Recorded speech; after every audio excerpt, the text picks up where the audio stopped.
আমি সকল মিস্ত্রি ভাইদেরকে একটা কথা কইতেছি, এখানে কোনো মিস্ত্রি কিন্তু বাদ নাই। মনে করেন আমরা যে কাজ করি, কাজ করার পরে আমরা কিন্তু অনেকে একটু সম্মানও দেয় না। আহারে কি কোন আমরা সরকারের কাছে একটা আবেদন জানাইতাম চাই, আমরা যাতে সম্মান দেওয়া হয় এবং প্রতিদিন বাধ্যতামূলক একটা লিখিত একটা নোটিশ পাঠাইব প্রত্যেক মালিকের কাছে সরকারে। আমরা 11টা বাজে নাস্তা এবং দুপুরের খাবার বাধ্যতামূলক দিতে হইব।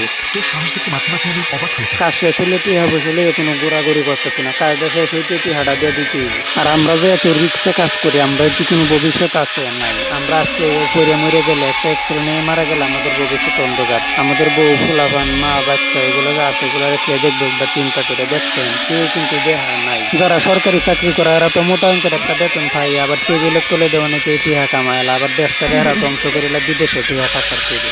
আপনি 10-10 পাইছেন। এখনো সময় আছে মিস্ত্রি ভাইয়েরা আন্দোলনের নামে। আমরা কাজ করি যেই বাড়িতে, আমরা রাতে এহারা দুপুর বেলায় ভাত খাই, আমরা কোনো কিছুই খাইতারি না। এই জুলুম সহ্য করা যায়?